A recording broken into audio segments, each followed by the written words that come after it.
What's up, everybody? Today, I thought I would take some time and go through this book called The Pianist's Guide to Historic Improvisation, written by John J. Mortensen. I've been improvising a lot on piano lately. I've been very into it, and I want to get into the Baroque style. So, we're going to slowly go through this book. Probably going to be a long video. So here we go. Let's dive right in. I'm going to skip the introduction, which is chapter 1, and go right to the heart of the book here, chapter 2, called the Figuration Prelude. The prelude is usually like the first movement of a suite of pieces, and it often that's my cat. It often is a way to warm up. There's a lot of scale work, and it goes through a certain chord progression just to warm yourself up into the key, is the idea of it. Now with improvisation, it's more like a language than it is like written down. So when we speak to one another, we don't think of the sentence structure, or we don't think of how it would look on paper or whatever. It just kind of flows out of us. And for the Baroque era musicians, their improvisations were just spoken, and so the prelude was just kind of like something they had a conception of, and they just kind of made up. But there's things that they follow systematically, and I think that's what this is going to get into. So this is going to talk about consistency in preludes. I'm sure every artist has their own form of a prelude, and from what I've kind of glanced through this already, it's very heavy on Bach. But if you look at all the Baroque composers, their similarities are striking. So I think this would apply to the general population of musicians at the time. Okay, so we begin improvisation with the figuration prelude because it consists only of a chord progression elaborated by a constant pattern of broken notes. If you understand the chords and can manage the figuration, you can make a piece of music. This chapter will guide you through the process of learning to create your own figuration preludes. You will encounter 5 techniques, each of which you will use to create a section of the prelude. The techniques in this chapter are openers, sequences, modulations, cadences, and endings. So those are the 5 techniques that we're going to learn in this chapter. Openers, sequences, modulations, cadences, and endings. From my knowledge, I don't know what an opener is quite yet, but sequences are the same series of notes.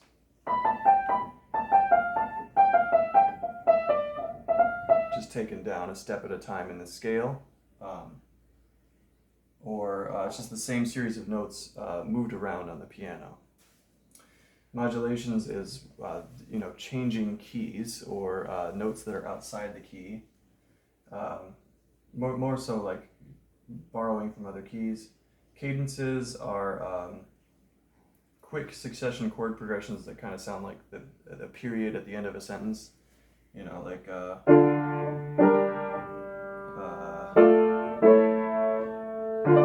I think that's a cadence. And so yeah, the chord progressions go like 1 4 1 5 1 or something. Endings I do not know about. Okay, openers are chord progressions that work well to start improvisations. You will learn 2. Sequences are musical patterns that rise or fall. Okay, I just said that. You will learn one of each, rising and falling, I guess. Modulations move the music to another key. You will learn 4 modulations. Cadences conclude one section and get you ready for the next. You will learn 1 cadence. Finally, you will learn 2 endings. Endings obviously go to the end. So what I like about this is he's telling you exactly how much you're going to learn. You're going to learn 4 modulations. You're going to learn 2 sequences, 1 of each. All right, so we're getting very specific here, which is nice. It's digestible.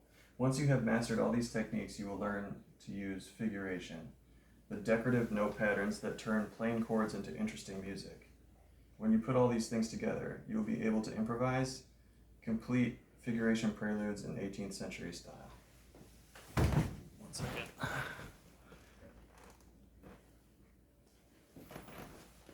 Okay, cool. All right, the page one. Right now, Improvise is a story about a polar bear. If I asked you to do that, how would you begin? The other day, I asked a student at a music workshop to tell a story on the spur of the moment. Although momentarily surprised by my request, the student came up with something like this. Once upon a time, there was a polar bear who lived at the North Pole. One day, she decided to take a long walk to see what was to the south. When she arrived in Canada, she met a Mountie on a horse, and on it went. It was a good story. We can all improvise stories even when we called upon suddenly, because we are fluent in our native language, but notice how we often begin with once upon a time. We could also use one time, or so I was walking down the street, or what happened was, or two guys walked into a bar. It's getting kind of funny, but yeah, it's just saying like the introduction has consistency in its intention or whatever. A long time ago in a galaxy far, far away. You've heard all these openers before. We use them to start stories because they signal to the audience that this is the beginning. They should start listening, and we are about to lay the groundwork of the story. Stories need openers, and we have many familiar ones that we use over and over. Music also needs openers, and happily we have many and can use them over and over again. Our first opener comes from Bach. Example 2.1 shows the first 4 bars of the Prelude in C from Book 1 on the Well-Tempered Clavier. Notice that it is really just a simple chord progression decorated with a consistent figuration. That's what a figuration prelude is. So I don't know what the word figuration means in this context. I'm a little confused by it. It's a chord progression decorated with a consistent figuration. Well, maybe we'll figure that out. Go to the piano and play the example, then remove the 16th note figuration and figure out what the block chords would be. Okay, so is a figuration the arpeggiation? You should come up with example 2.2. Take note of the harmonic analysis. Now look at these other openers from Bach. So it looks like he's using some figured bass notation, but including the Roman numerals to tell you if it's a 1 chord, a 2 chord, a 5 chord. And I think we all know this song.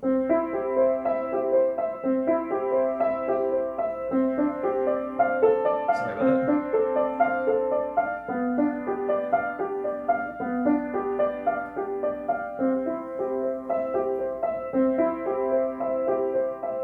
Okay, so it gives you the example of just taking those notes and mashing them together to make a chord. And then the 2 chord. 4-2, which means the 7th is in the bass, and then another 7th chord. Now I wonder if those inversions are particularly consistent through these examples. So what I'll do is I'll look at the passage. I'm not a great piano player, but I can get by, and just kind of see what I can write in here for the chord progression. So this is a partita in E minor. So this is not a prelude.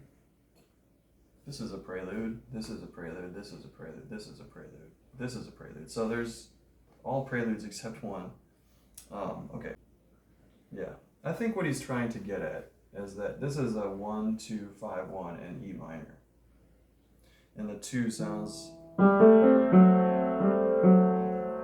He's suspending the root of the 2. So really what we're getting at here is over an E pedal point, we have 1, we have 2, we have 5, or sorry, and then we have a suspended, like a version of 1, which is, yeah.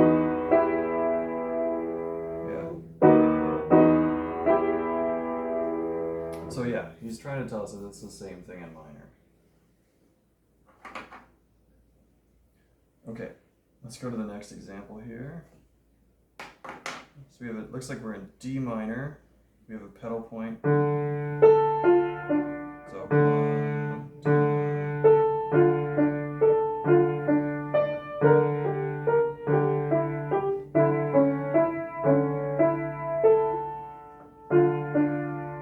Similar idea here. There's the 1 chord, and then we do the 4 chord with the 1 on the bass, or second version. And then we introduce the C sharp, which implies the 5 chord, and then 1. So another example of 1, 4, 5, 1 in minor. And this is a 4 chord too, kind of. It's either a 2, is it a 2 or a 4 chord? You know, is it 2 or is it? It's tricky to say, but I do get the idea of it. Okay, so we have 1, that's minor. 1, 4,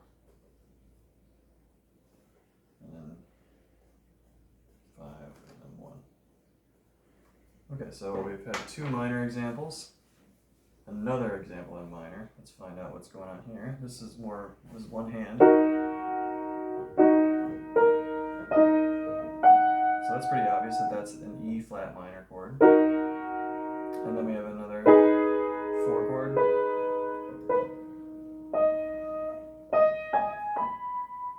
And then we have what looks like a, sorry, I know what I'm doing.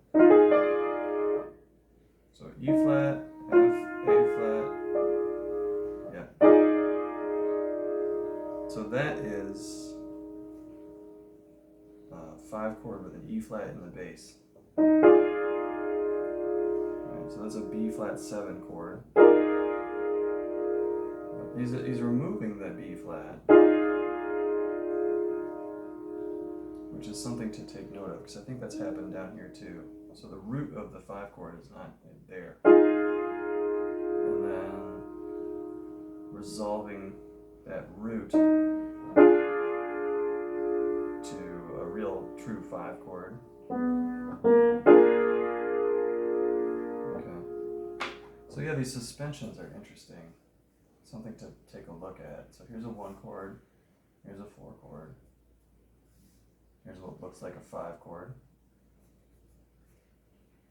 And then, but it suspends the root and then goes down, and then the root of the key, and then looks like it's go. This is a 1, 4, 5, 1 progression with some particular embellishments that would be interesting to study at some point.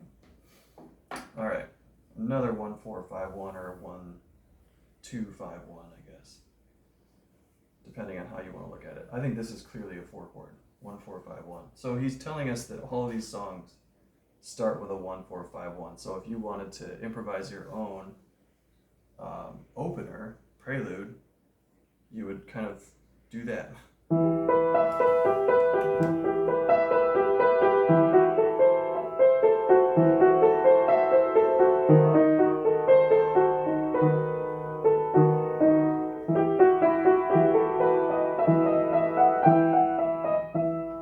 So I just did a 1, 4, 5, 1 progression in E minor, and that's setting up the prelude.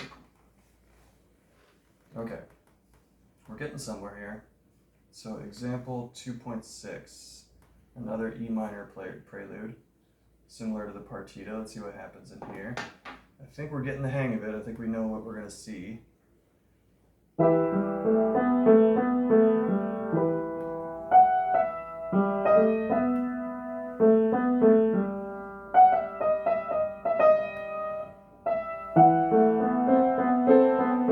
So another time with the F sharp, the 6th scale degree of A minor is in there on that A minor chord, on that 4 chord, which makes me say it's actually a 2 chord.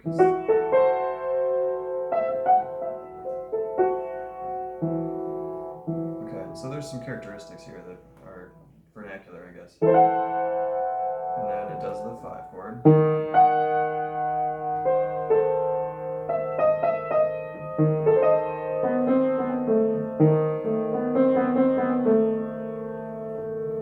Okay, once again, a 1-4-5-1 progression. Or 2, 1, 2, so 2, half diminished. I know classic chord symbols, I don't know figured bass, I need to figure that out. And then a 5 chord going to 1. Alright, so we're getting into the underlying structure. These examples are not easy, so somebody who jumped into this book would have to know a decent amount of music theory in order to kind of unpack this stuff, because immediately I had some questions about, like, how is this working? You have to kind of ignore certain things. But you know, Bach's an advanced writer. He wouldn't be doing something that's just basic. He would have all the bells and whistles. So it's hard to get the distillation from it. So we have a prelude in G major, well-tempered clavier.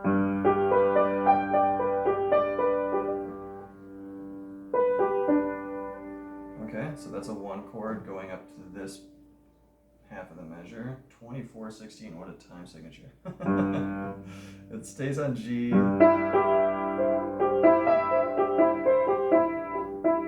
Okay, so that's C major. That's 1-4, and then we have.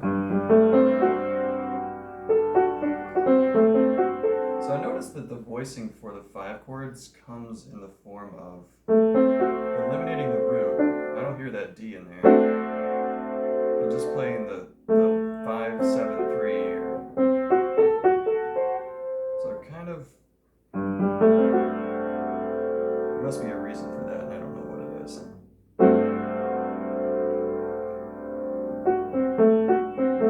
This must be for organ? I don't know. The left hand and the right hand are clashing. Okay, anyway.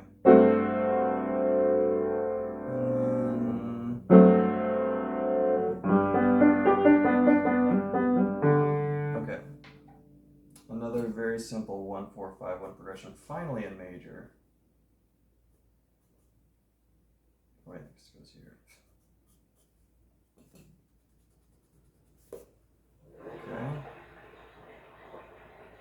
5 without the root. Alright, so in his preludes, he would improvise that chord progression to start the prelude, and it's just a way of him orienting himself in the key, and probably getting the audience ready too. The listener needs to prepare, I guess. Alright, so we're learning here. Let's go into this one. So the page 1 in both tonic and dominant, JS prelude in A minor. So another prelude in A minor from the well-tempered clavier. And I think what it means by tonic and dominant is that it goes to, it changes key to the key of the 5 chord, which is common in classical music. They go from the 1 to the 5. The sonata form does that. So let's see how this works. So it's an A minor. Let's work these keys out here.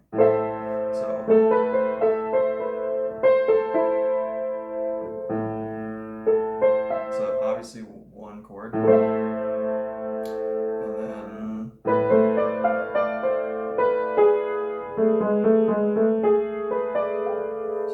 it's a 5 chord with a root in the bass, and the 5 chord is kind of taking on the diminished quality of it.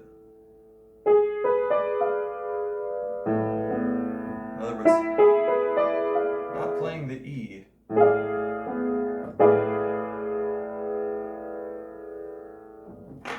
And I think that's a theme here. Sometimes it goes down, like, how do I say it?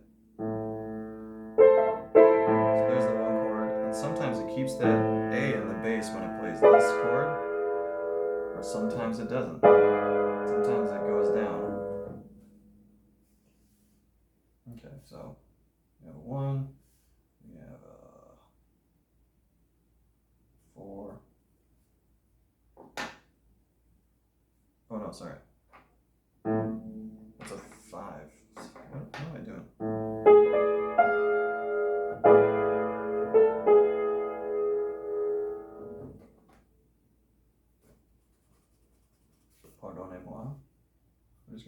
basic 5. I'm not going to write the figured bass numbers yet because I got to learn those. And then, oh yeah, am I doing that right? I am. So this G sharp makes me think of E7. Okay, yeah, so that's the more 5 chord, I would say, I think.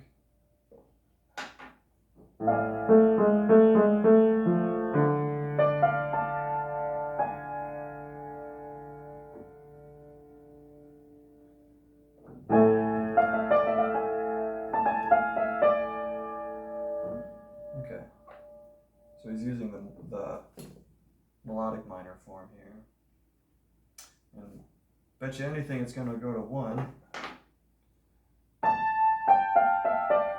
Oh, yeah.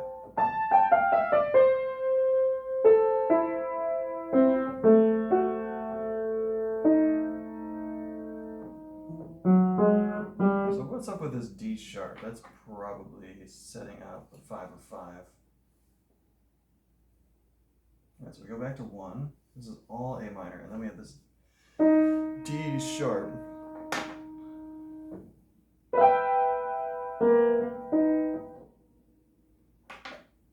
Yeah, so I would say that this is a dominant 2, 7, 5 of 5. How do you write that? I forget. It's been too long since I took music school. And then,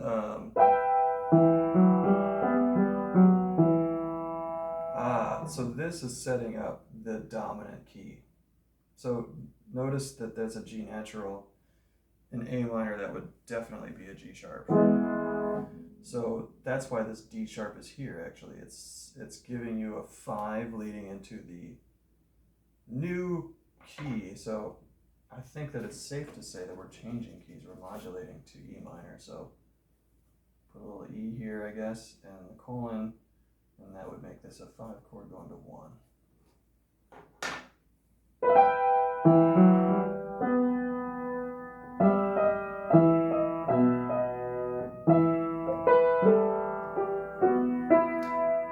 I want to notice that he steals the bass pattern and puts it in the melody with this like do do do do do do do.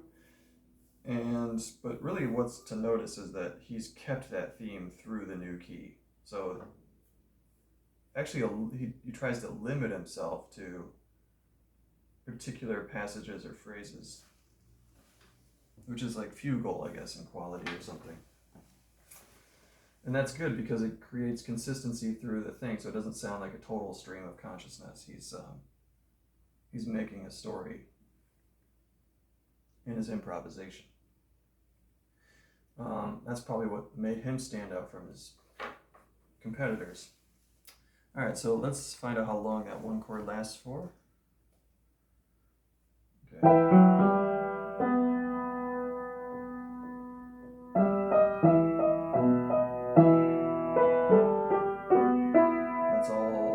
So the full measure of the 1 chord, and then we have this.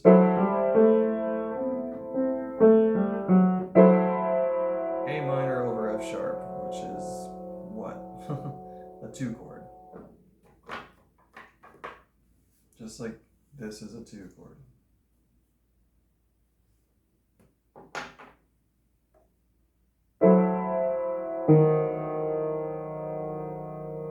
There's a D sharp sneaking in there. Let's find out what's up with that.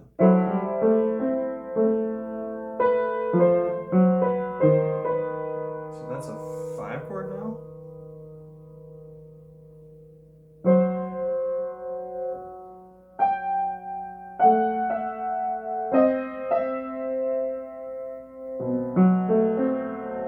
Yeah, it strikes me that the 2 chord and the 5 chord are so similar that they kind of blend into each other.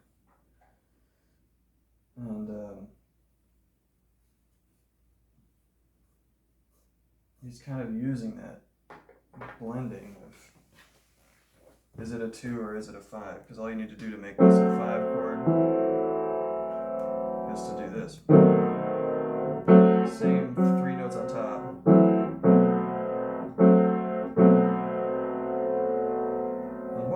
2 chord, it's very ambiguous. It could be an A minor chord, a 4 minor, with an F sharp in it.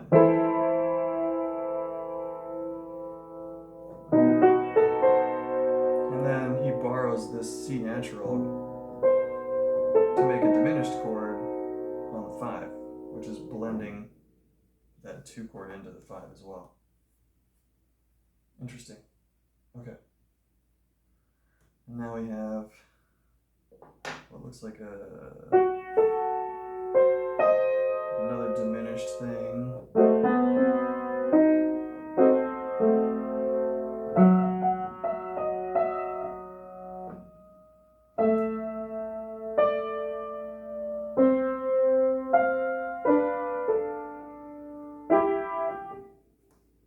All right, well.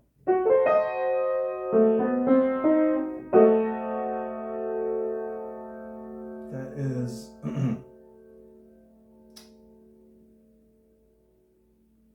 also a 5 chord, I guess, but it's a diminished chord built on the 7 or whatever. So I'll just call it a 5 with the absence of the B.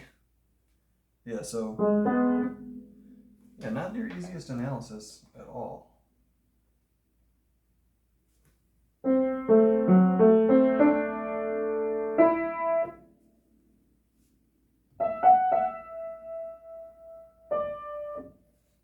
Okay, and then it goes to 1 finally here.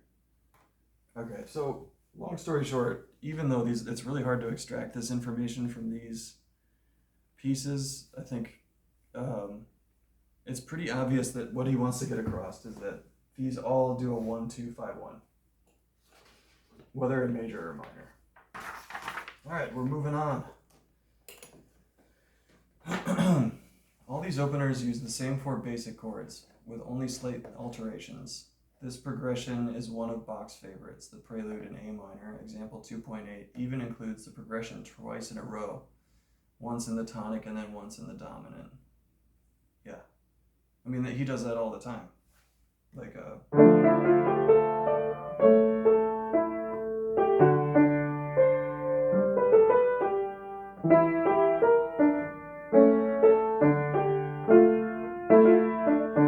does the same thing in the dominant.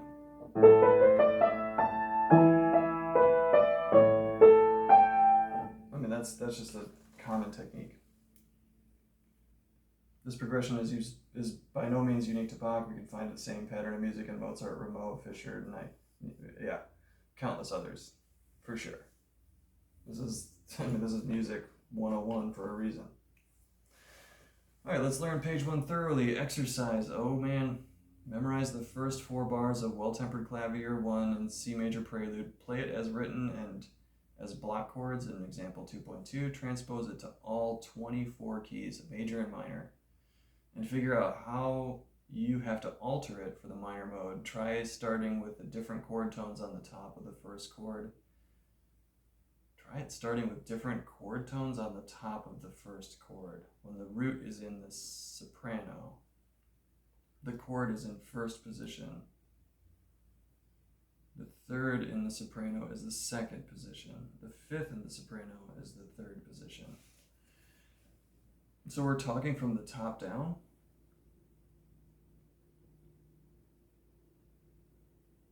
I don't understand why we're starting from the soprano instead of the bass.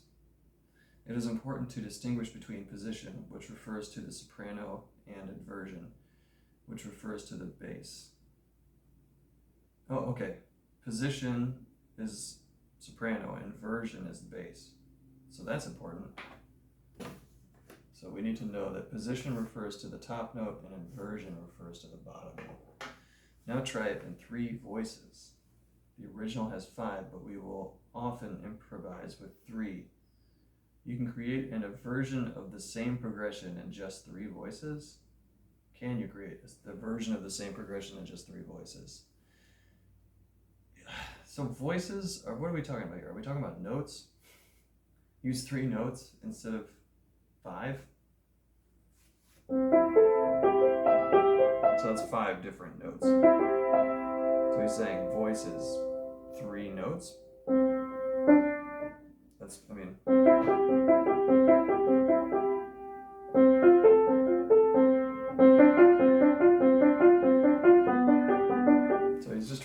it simpler, but using extremely complicated language to describe something that's supposed to be simpler. Okay, this is a big ask. Let's do it. We're doing everything. All right, so here's the well-tempered clavier. It does a 1, 2, 5, 1 progression in major. We got to do it in all 12 major keys, and then we got to do it in all 12 minor keys. And then we need to figure out with these examples how to navigate minor. We'll get there. All right, so here's C major.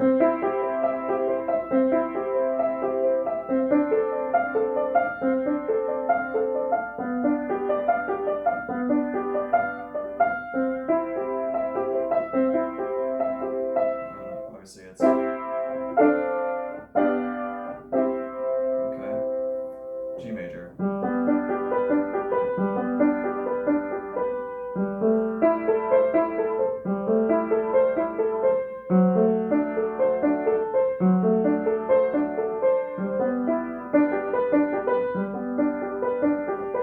D major.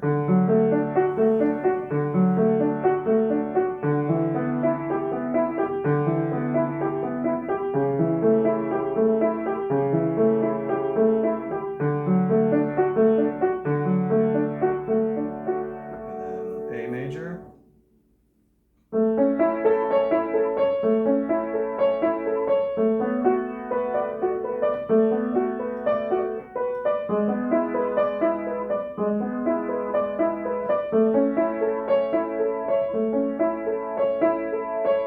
E major.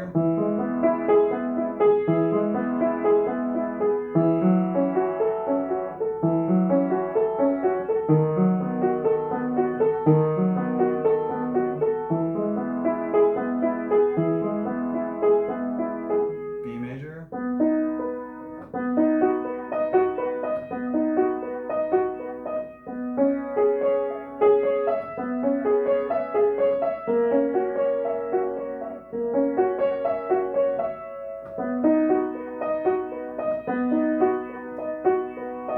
F sharp major.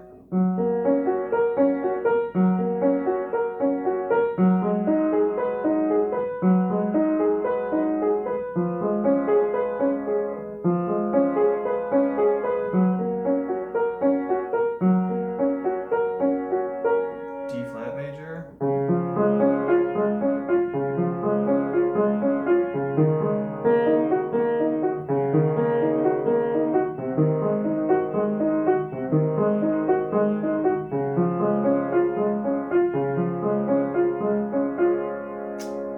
G flat major, right?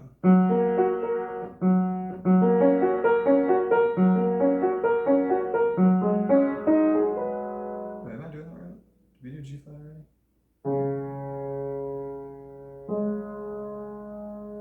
Yeah, we did. Sorry. A flat major.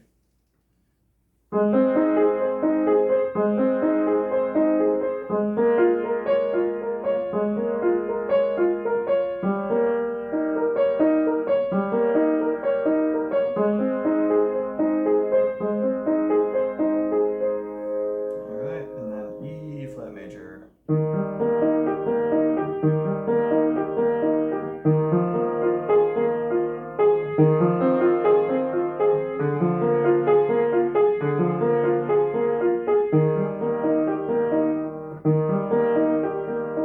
There's a bit of a mistake there. B flat major.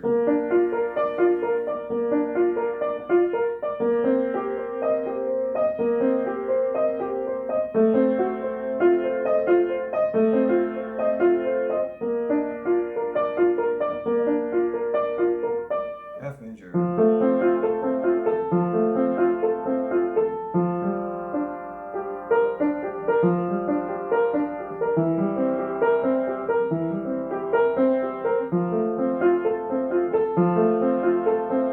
Alright, so that was all 12 major keys. And now we have 12 minor keys. So C minor. What does that be up here?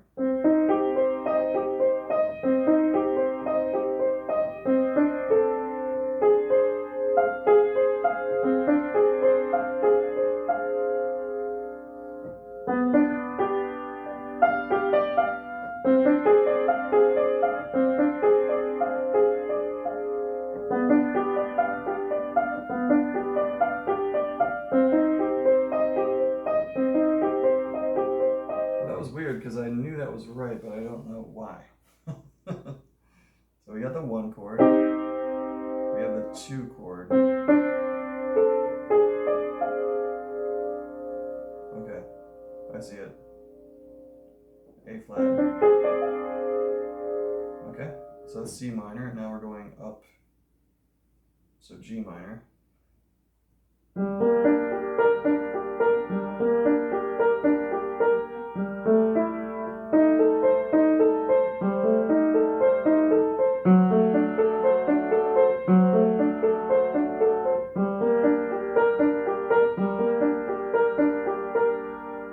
minor.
Sharp minor.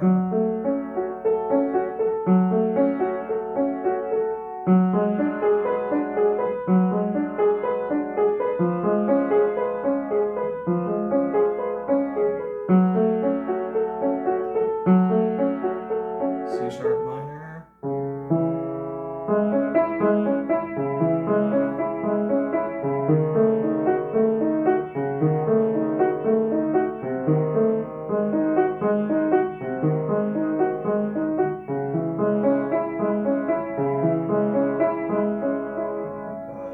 G sharp minor.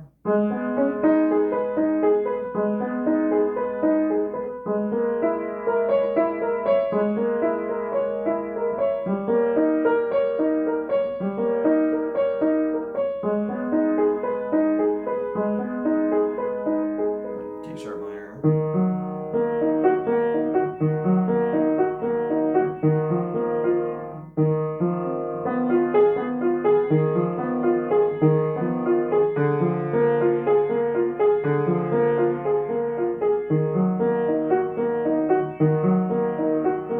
E flat minor.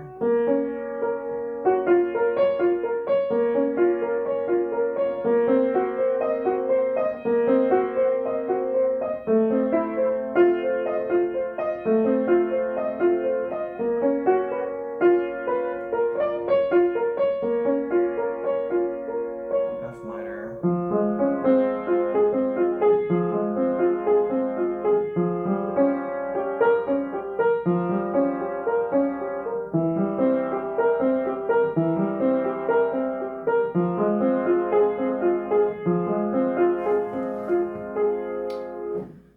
We did it. Done. Then it wants us to put the root in the soprano. So my question is, when you move the root to the soprano, does that move every note up 1, or does it just move the top note? It doesn't explain that. That's confusing. You could, let's find out what happens when you do both. What? Hold on.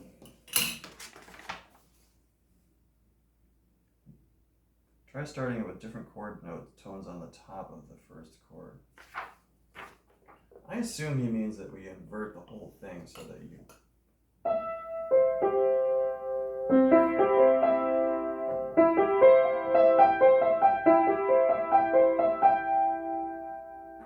Ooh.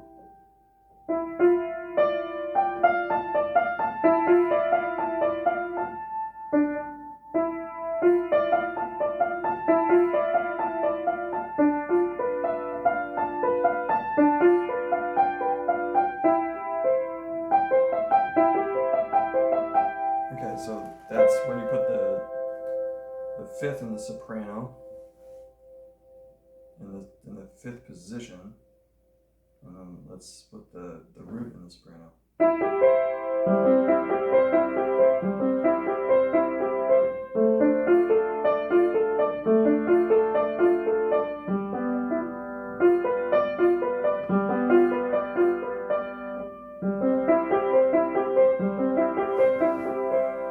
So that's what it felt like put the root in the soprano. What does he say about that again?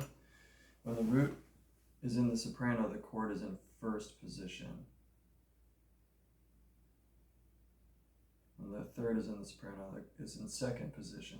The fifth in the soprano is third position. It is important to distinguish between position, which refers to the soprano, and inversion, which refers to the bass.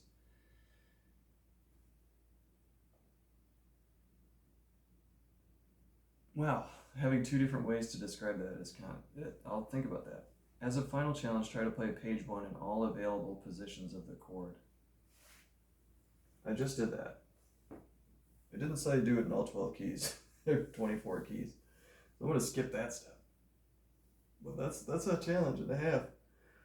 I mean, a beginner would spend hours on that. This is really complicated. It's really thick, really fast, and it's asking you to do a lot. That's very heavy and slow.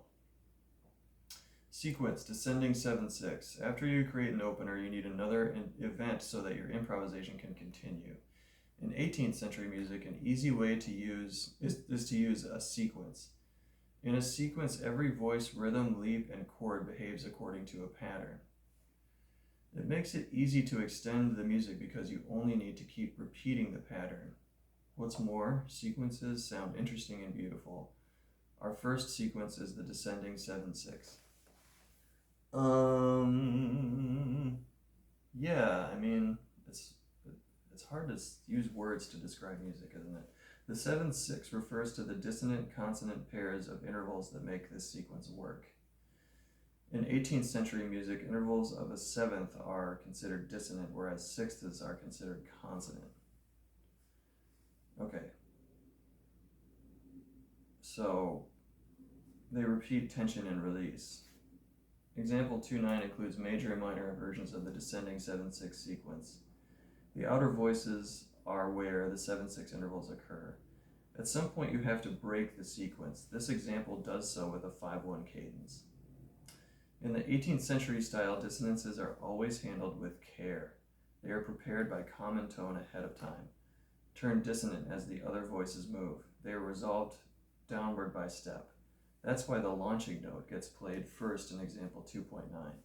It's the preparation. Unprepared and unresolved dissonances will immediately make your improvisation sound 20th century.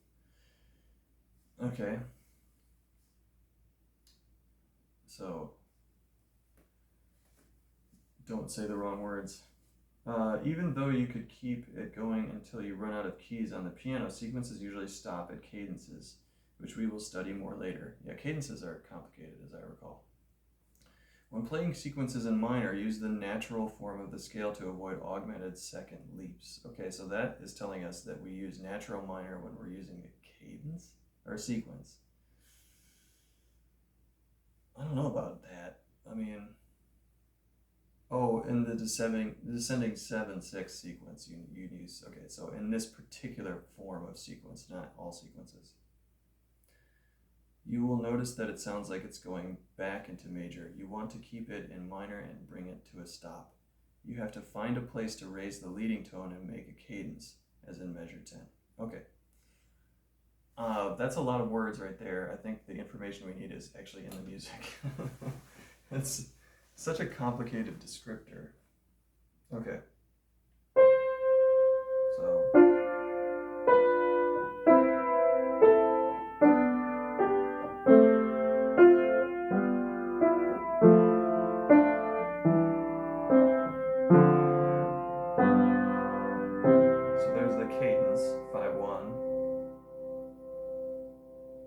So what's happening? So there's a dominant 7 between the bottom voice and the top voice, and he's saying you're resolving it to the 6.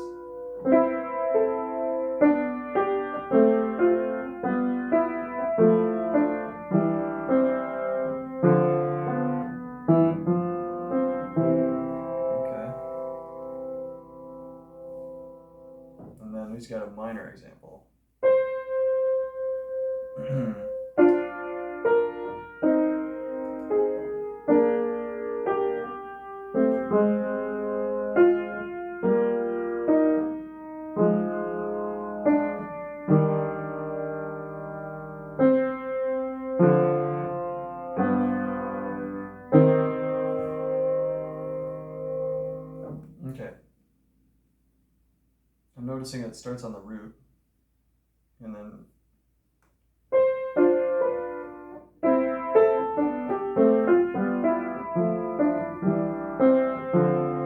okay. Descending 7/6 with upper voices traded. Oh, okay, so now he's putting the middle note on top. And so the 7/6 suspension is happening in the middle voice.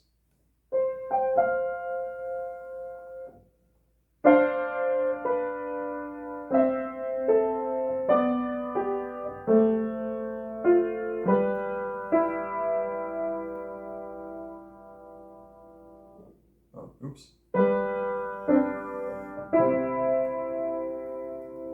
Okay. When you play sequences, the notes form chords, obviously, but you needn't focus too much on what those chords are. You don't have to analyze as you go. This is like an A minor 7, and this is like an F in first inversion, and this is kind of like a G. That's all true, but you can follow the sequence pattern and not worry about the analysis. I think that's some great advice. You don't have to think about everything. You don't have to, it's going to slow you down to think about it. There are other times when we need to pay very careful attention to exactly what chord we are on, but in sequences we pay more attention to the pattern of intervals than the chords. The upper voices in 7/6 can trade places. For a variant, let's put the dissonance voice in the middle as shown in the top line of example 210. Notice the 7/6 intervals are now between the middle and bottom voices. Yeah, so I said that already. Exercise. Play the 7/6 sequence in a simple 3-voice texture using example 2.9 as a guide. Notice that every voice moves downward by step, just note, not at the same time. Now try the variant form of the sequence in which the upper voice trades places. In example 210, when you are comfortable in C, transpose to several different keys and play both variants. Be sure to try several minor keys as well, staying in the natural form of the scale until you wish to exit the sequence, at which point you must raise the leading tone.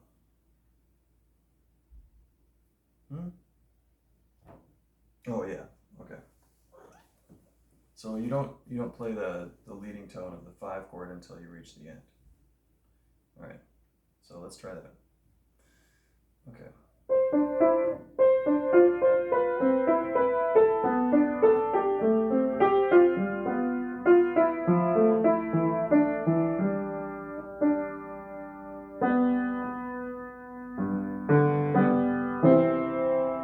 All right, that's my example of major. Let's try it in a different key. Let's try B flat major.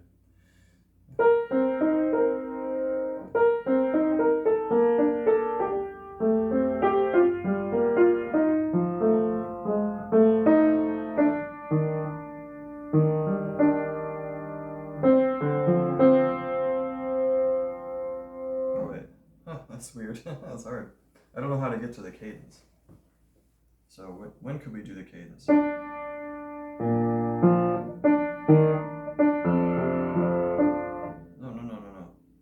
We're in B flat, so when we get to the A at the bottom, I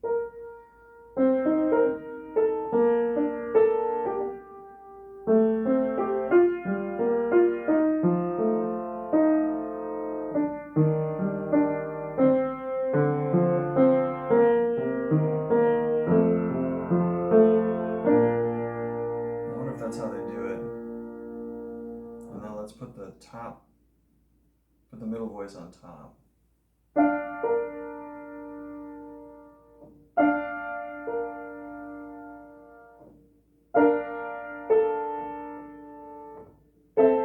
Nope.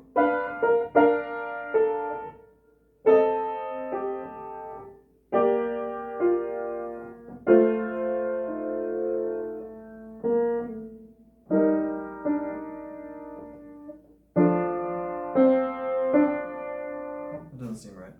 What am I doing wrong?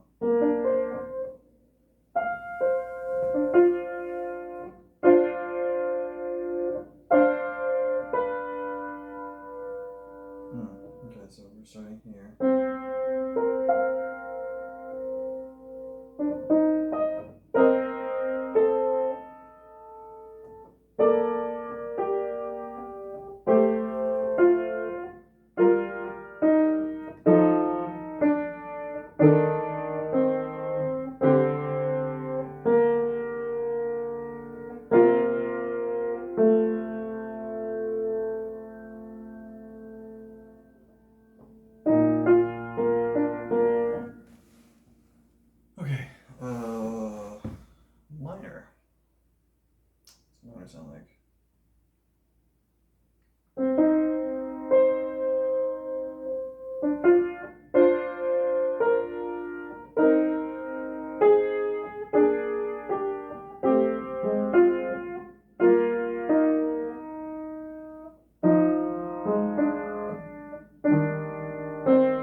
Alright, so we just learned how to do a 7/6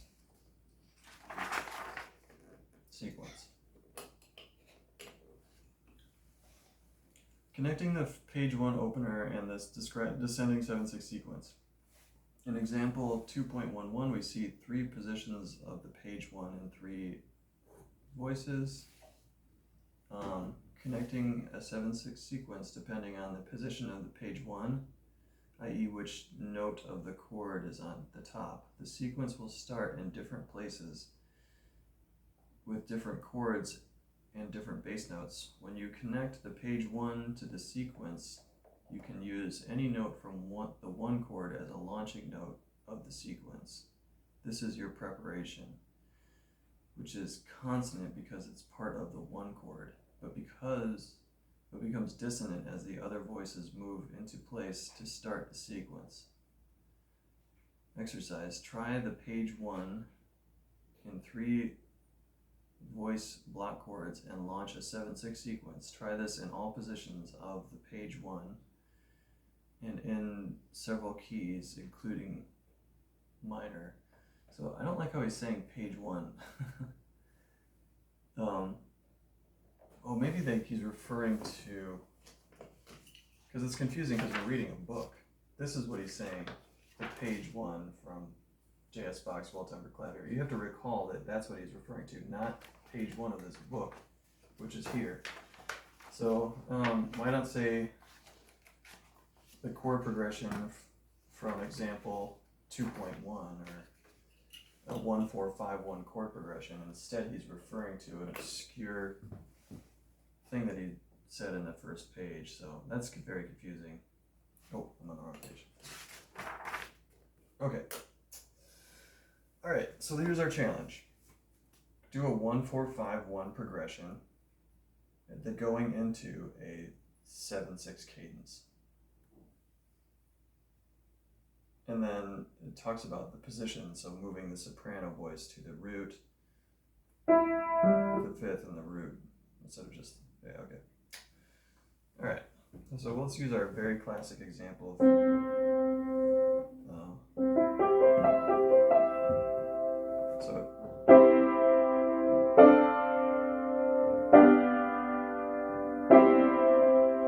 so we're in the 3rd here, but to set up our 7/6 cadence, we need to get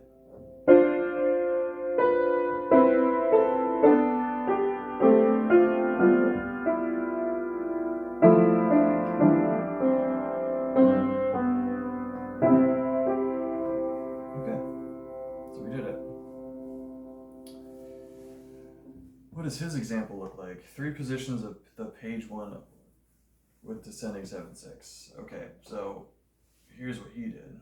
Oh, he's saying 3 note. He only wants 3 notes. And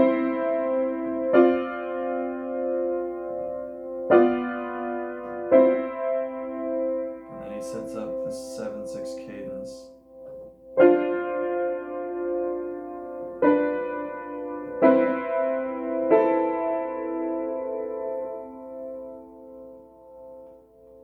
Okay. Oh, okay. Very simple. 4 measures long. So we have our 1 chord, we have our 2 chord, we have our 5 chord, we have our 1 chord, we have the root on top, so we set up this.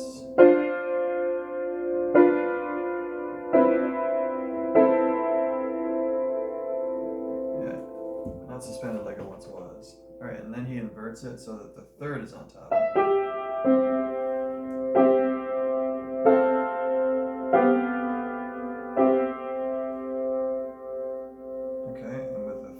Here, it says dissonant 7 prepared by common tone. Oh, okay, so the 7th could start anywhere. I get it now.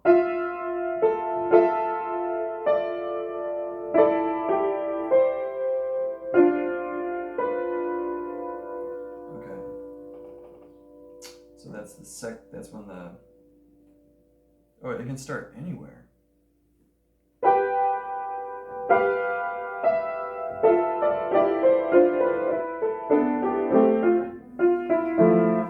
It's like a simple little trick. It's really what he's trying to get at. Alright, so now we have the fifth on top.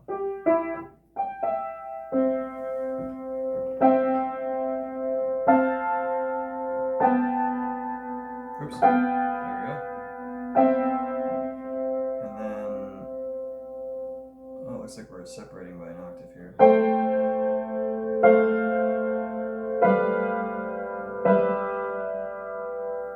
So it's not a seventh, but it's an octave and a seventh.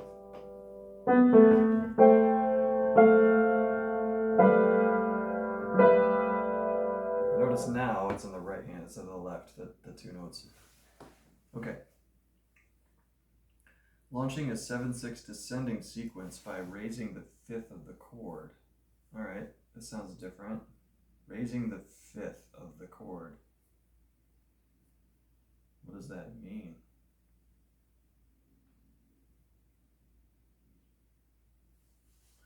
So in this example, we have a C, we have a G, which is the fifth, we have an E.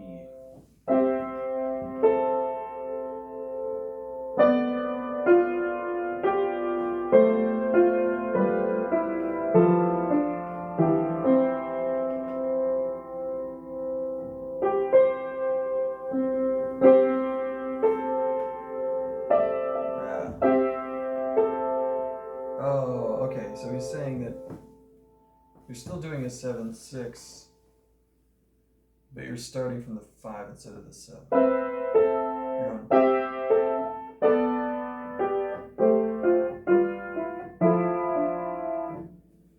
play the page 1 and use the 5/6 launcher to start the 7/6 sequence. Both variants as shown in example 212. Do this in several keys. This is a thick book, man. We're on page 11 here. We have a lot to learn. Alright, it's saying play the 5/6 launcher to start the 7/6 sequence. Try both variants as shown in example 212. Do this in several keys.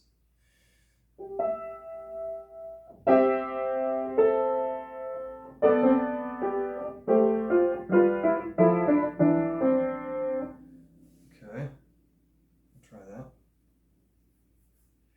Let's try it in F minor.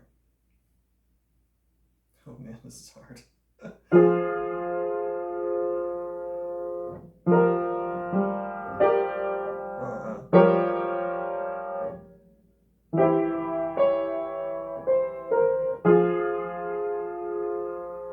And then it goes root, fifth,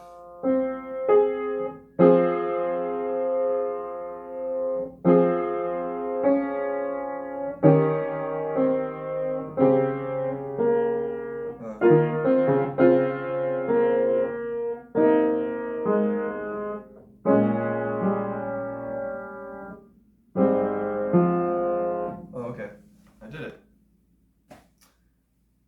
Do this in several keys. Several keys. Let's try A flat major. So,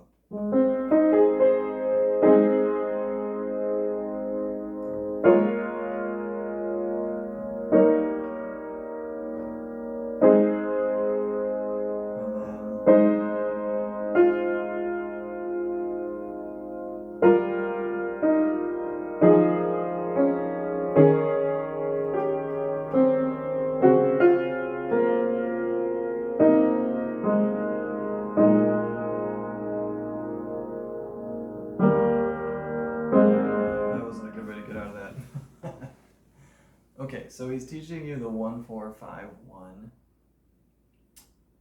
or the 1-2-5-1 progression as an opener, and then getting you to do a 7/6 sequence. So he's trying to teach you two things: 7/6, descending 7/6 sequence, and the 1-4-5-1.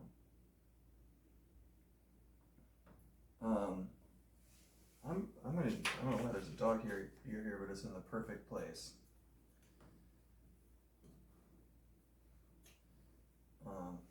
Let's finish this off because this has been going on for a while.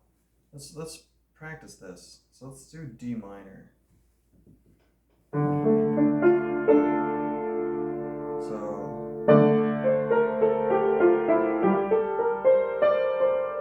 Hold on.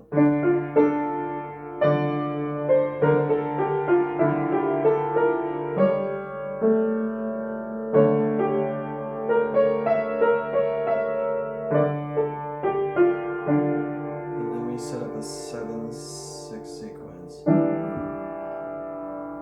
But that's a weird place to do that.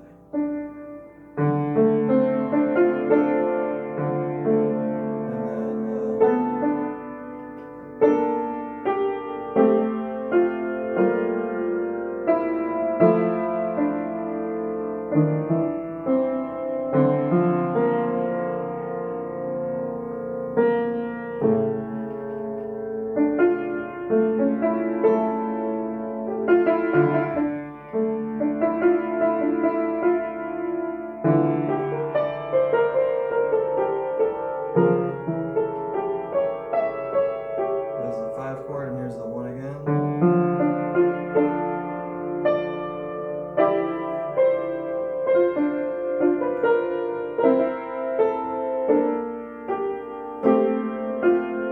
And we gotta get to an A7 chord.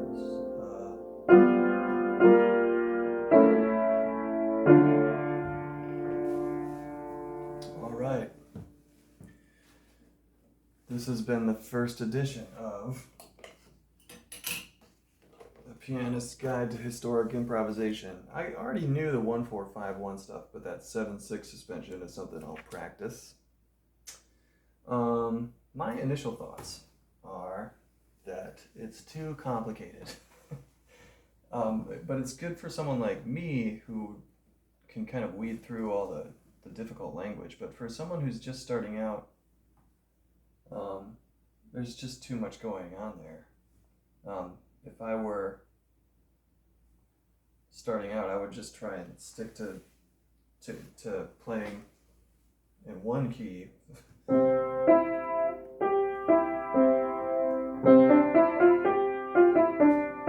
And make those notes gravity notes. And then learn the 5 chord.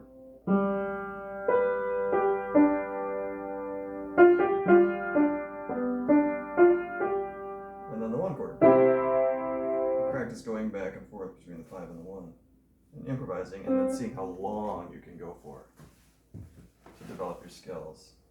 This jumps right into very advanced territory. I could see myself like just, in my early 20s just glazing over as soon as I got to example 2.3 and 2.4. Going like, wait, we're all of a sudden in minor, I don't even know what I'm doing anymore. So this is like for an advanced musician who knows music theory really well. Which is good, but I think that's what the audience is for this. Hopefully what I was able to do is kind of distill some of the things you needed to learn. I do think this is a good book, and I'm curious to see what kind of journey it goes on. We're only in the very beginning, and we've really massaged some brain cells. All right. Next time, we'll start from page 11.